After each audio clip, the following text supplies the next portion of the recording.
Superman is finally here. James Gunn is kicking off his DCU with his version of Superman. And honestly, this movie very much tonally similar to The Suicide Squad. So if you watch The Suicide Squad when it came out, we did a reaction to the movie.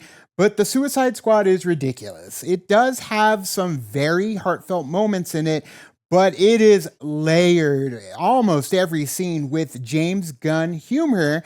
And for a lot of people, that might not work. For us, it very much did. But I wasn't expecting it to carry over to Superman as well. And James Gunn did not hold back. It is very similar in tone. Yes, it's got those heartwarming moments, but damn it, is it a James Gunn comedy? So if you're not ready for that, you prepare to be bombarded with the funnies. But again, if you're looking for it, the heartfelt moments are definitely there.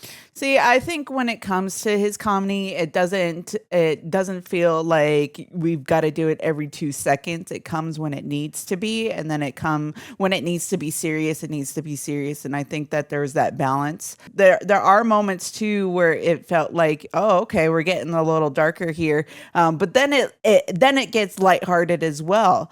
So you have both sides of that coin. That's the thing, though, man. Those tonal shifts were very, very massive for myself. So we are laughing, having a good time. Yeah, it's some peril going on with Superman. Then, bam, like it gets very serious. And I'm just sitting there like, oh my God, like, so it's going to be that kind of a movie. But then we immediately go back to joke. So for me, it was like whiplash when it came to jumping in and out of those tones. But again, in a world where everybody is very cynical, in a world where there's so much red tape, and in a world where you know, everybody is has got an opinion about anything very similar to ours. Honestly, in our world, you took somebody like Superman, who is full of hope and full of naivety and full of just goodness, and you dropped him in the middle of it. And I think that's what's different about this Superman movie is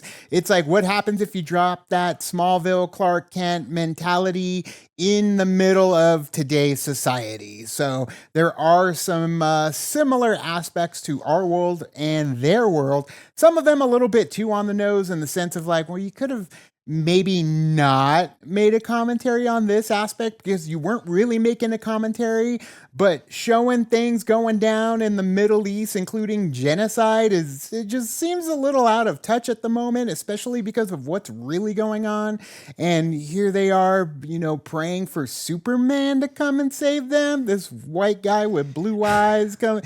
It just, for me, I'm like, this just feels like we shouldn't be doing this right now because this is really happening. And it's also a story beat that's done in a lot of movies, including Superman movies. So Right. it's like you couldn't come up with something different, but I understand, you know, it's what's going on. But had they done more of a commentary on it, maybe, but it just felt too on the nose for what's going on in society right now. 100%, especially, but it was more so of like surface level. Like it was just there to kind of propel where the story needed to go for other characters, and why there's that conflict between these characters. And I feel like there could have been other ways that you can do it, not just using that, and maybe change it up in some way differently between the characters, which are Superman and Lex Luthor. And Lois and the gang, and I loved all the characters. That's the thing. I was concerned, you know, with Nathan Fillion being Guy Gardner, just from what we saw in the trailers. But damn it, do they really make me invested in all of them? Hot Girl, Guy Gardner, Mr. Terrific is terrific. Like, I loved everything about them to where it's like, yes, I want to see more of you guys in the future, including Superman, because they really just drop you into this world without any preparation. Yes, there's a whole, you know, exposition dump at the very beginning of the movie, but they really just get up NOA when it comes to the story. So for people that aren't ready for that, it can feel a little jarring, but it's like dropping right into the middle of the Superman animated series. Right. When it comes to a story like Superman and how the fact that we've gotten so many different iterations of Superman, it's like, how do you do world building with a character that do you start at the beginning where we already know the character's, somewhat origin, or do we kind of plop him into where we are kind of establishing that, yeah, he is already Superman. There are already other metahumans in this world.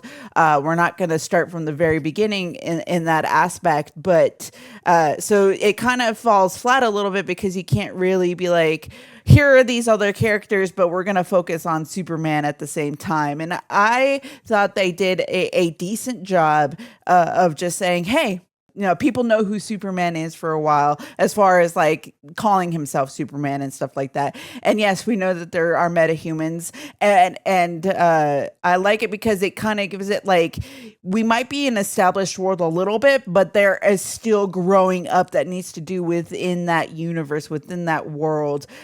Even having jokes about naming this group of metahumans, they have that every once in a while. Yeah, and it's like you said, it's kind of like the baby version of where we're gonna go, but we needed to skip the birth. We needed to skip the inception of it all. And that's kind of what Batman, did with the Batman, because we were already after that first year, and now we're kind of going where everybody already kind of knows he's an established character.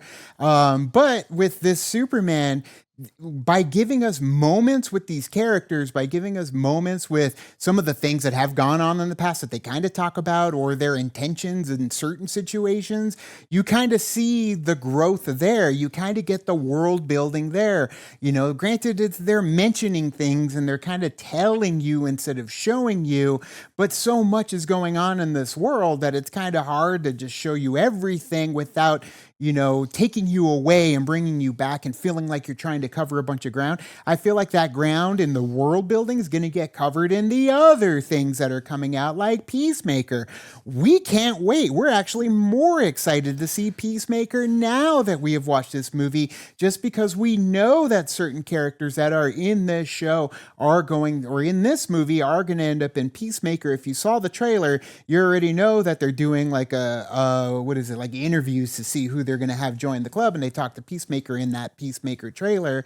So I love that we're already getting that connected tissue, and it's going to keep going. Now, the thing is it really just comes down to the humor. Like, if you understand that he's having fun with it. Like, they're all having a blast with it. They're not taking it, and I know this is going to piss people off, they're not taking it super serious when it comes to Superman, when it comes to everybody. Yes, the heart and everything is there for Soups, but when it comes to all of it as a bigger picture, it feels like it is played for laughs. It is played for fun.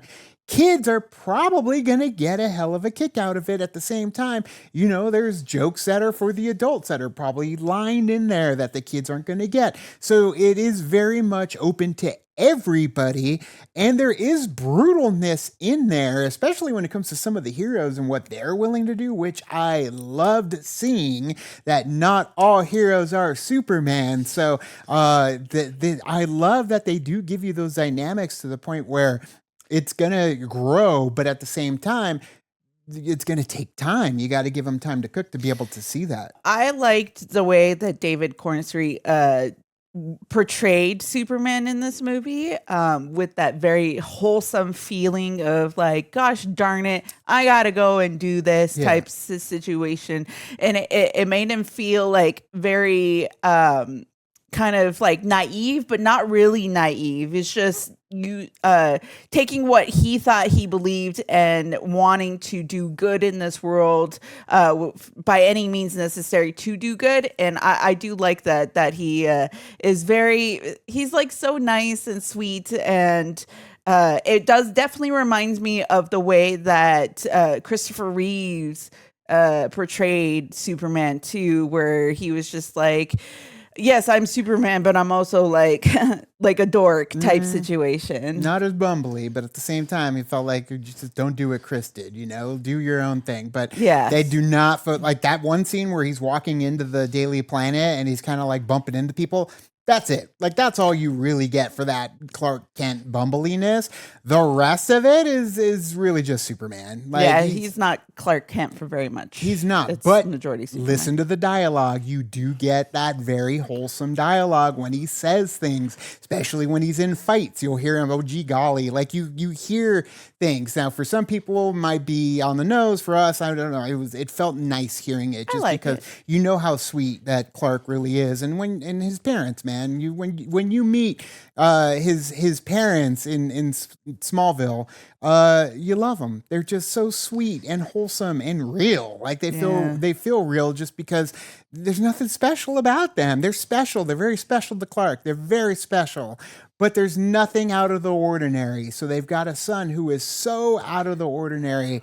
And yet you've got these parents that are just so grounded in reality. And for that, it's beautiful. Like it's a beautiful thing. I love seeing it. But there are liberties taken with certain aspects of the story. Don't know if it was in a comic at some point. I don't know how people are going to feel about it. Like we said, things are different in our society and the way they are now, especially when it comes to validity of news and information. So I'm not buying everything that's going on yet. I don't believe some of the things that they're telling us in this story yet. I'm going to wait until more stories come out, more movies, more shows to piece the whole thing together. So don't lose your mind because the lore is changing in certain aspects. But I don't think so.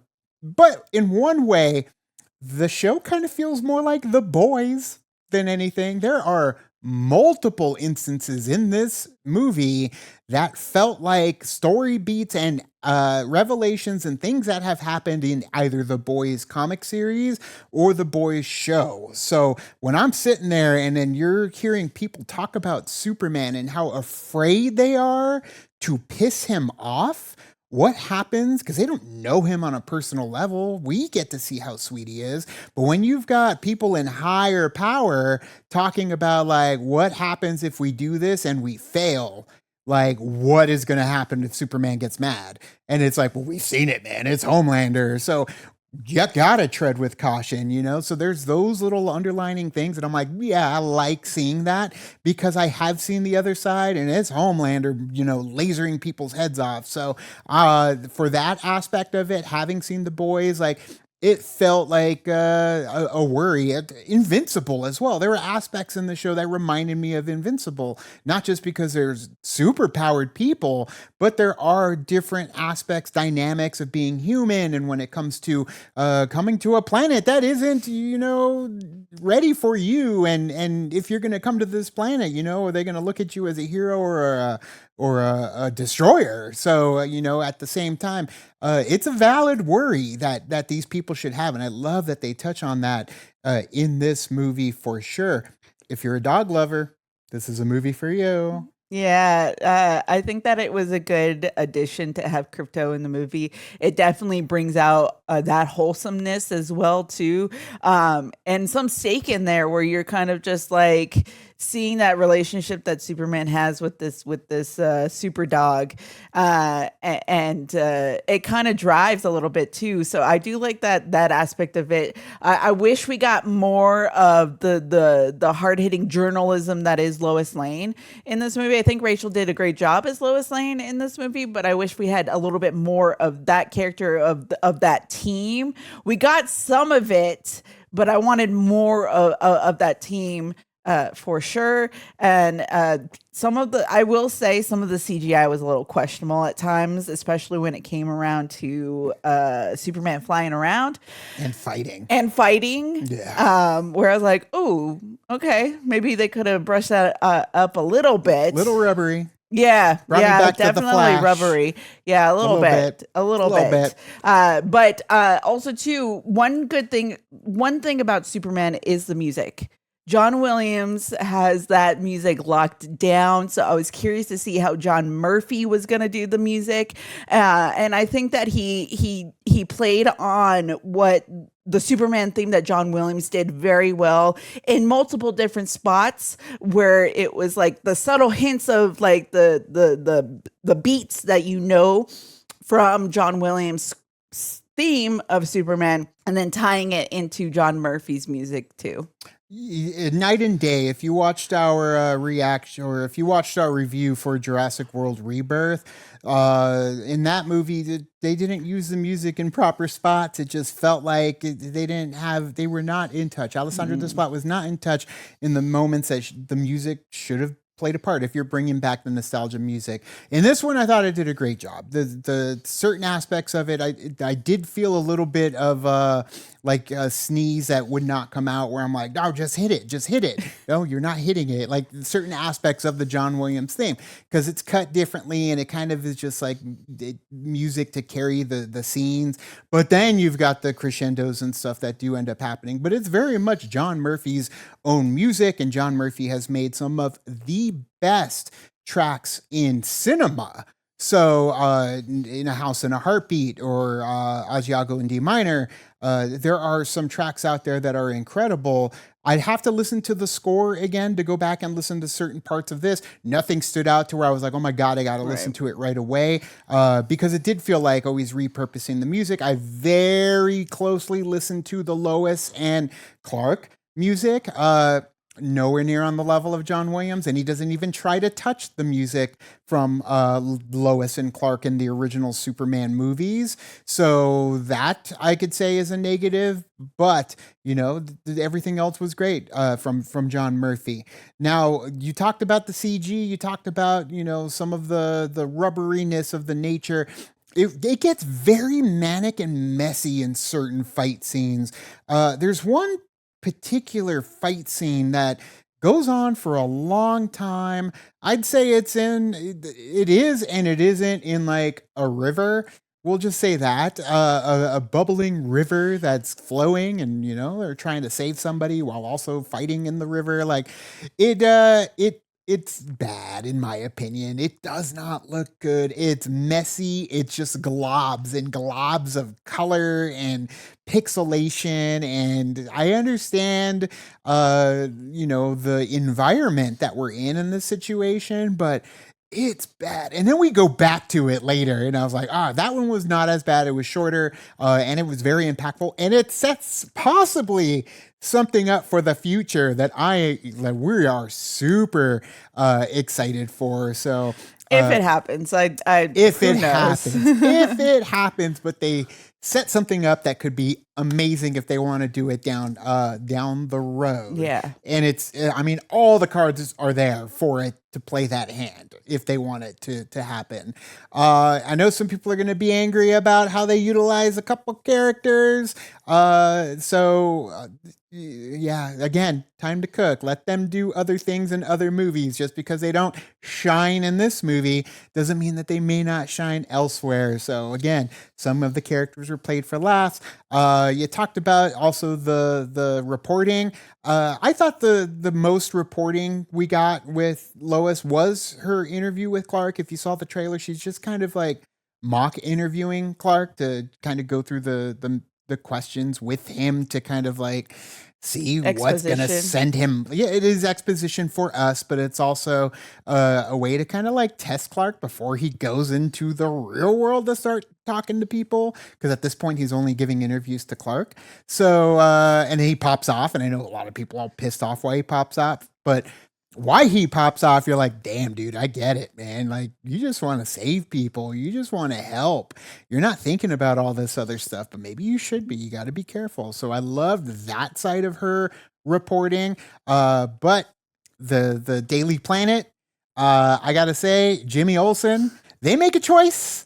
Although we love the character. We love the actor playing Jimmy Olsen. He's in a ton of stuff. They make a choice with a joke that is consistent throughout the whole movie. Yeah. Not saying it's a good one, but it's just kind of like, it's a choice. It's a choice for Jimmy. Yeah. But Beck Bennett, we love Beck Bennett. Anything Beck Bennett does, He's not in it for very long. But No, yes. he's not. But it is by far probably the funniest moment in the movie for us. Look, she's laughing already because she's thinking just about thinking it. about it. The funniest moment in the movie is something with Beck Bennett. So Yeah. he's just there to be a dork. He's just Right. there to be a sports writer. And again, he's not very funny, but damn it, it's hilarious. And I'd probably go watch the movie again just to see Beck Bennett in his very, very short but hilarious moment, which I know people are going to be like, that's not even funny. Beck Bennett's hilarious, man. Yes. He's Launchpad, okay? And this movie, it does give us some of those hilarious moments with some of the actors and characters, like Nathan Fillion as well. Fucking Guy Gardner, hilarious. It's like, he's so funny. He's so dumb too. And that's the thing about this movie. It is dumb. It is fun. It is dumb fun. Like, it is very, very like, oh my God, are you seriously doing this? But you're laughing when you say that. Like, it's not like, Jesus, what are you guys doing? Like, we're like, oh my God, that is so stupid. But you're still cracking up as it's happening. And it happens over and over and over. So if you are ready to go and have some dumb fun with a Superman movie that does have a heart at the center of it, like, this is that movie as well. Yeah, overall, I think just I had fun with it. If somebody asked me if you wanted to go see Superman again, I would say yes. I would go see it in the theaters again. I think that the general audience, especially families, if they want to have something to, as far as like a Superman or a super comic book movie, that this one would be a nice one to take the family out to go see, especially when you have like the dog and then just Superman in general. Superman in the relationship with Lex, Nicholas Hoult did a great job, I think, as Lex Luthor, of being that kind of like maniacal but then also whiny type character. So I think that he balanced it a little bit. Yeah. Maybe sometimes he overindulged in the whiny, but he brought it back. He reeled himself back in because, you know, when you think of Superman, you think of Lex Luthor. So you need to have that relationship work between Superman and Lex. Right. And I think that it did work in this movie. Gene Hackman's still the best Lex Luthor. Chris still the best Superman. Those are still Superman 1 and 2, still the best. But yeah, it definitely is a breath of fresh air for the Superman universe. And again, we loved what they did with the Snyder cut eventually. We're getting that whole story. We just felt like that whole story needed to take more time. We needed a Man of Steel 2 before we jumped into BVS and the Justice League and all that. They just rushed it. They screwed themselves. WB is who screwed Cavill and all of them. So unfortunate that it happened. I'm glad we got that Snyder cut though. But now we have something different. We're moving forward with a reboot in this universe. I totally could see them bringing in characters from the Suicide Squad, since we are, and technically they already are, since Peacemaker is going to be joining the universe with his series as well. So I would love it if they brought back like Ratcatcher, the Survivors, Ratcatcher, King Shark, Margot Robbie as Harley Quinn, and Idris Elba. So if they brought the survivors of the Suicide Squad somewhere, shape, or form in there, they would fit very well with how all these other characters work. Stay for the mid-credit scene, and there is a post-credit scene. The post-credit scene, not plot important. It is played for a joke. So just know that if you want to go, you're just missing a joke. So. Yeah, you're not really missing much when it comes to that end credit scene. Absolutely. But either way, Superman, are you going to go and watch it? I know you said you would watch it again. At this point, I really don't feel like I need to rush out and watch it again. That may say something, but at the same time, the funny parts were pretty funny, and I kind of want to experience them again, and I want to listen to that music again. So, but I'm not rushing back to the theater. But either way, let us know if you're going to watch it. We saw it in IMAX, a great big IMAX in Arizona, at Phoenix. What is it? Just Tempe, Take us about an hour to get there. I don't know. Chandler, off Baseline. We live in Tucson. We don't have that many metropolises altogether. Metropolis. But let us know your thoughts in the comments below. You can also like and subscribe. And do the thing on our Facebook, Twitter, Tumblr, Instagram, Discord. All the social networking gin joints. You know where they are. Kick into the party, fuel the party, keep the party going on our Patreon as well as in the member section on our YouTube channel. And if you've not checked the Patreon, I have something spicy over there, so go check out Private Party. But thanks so much, and as always, Now it's time to say goodbye. this party is over. Bye. Bye.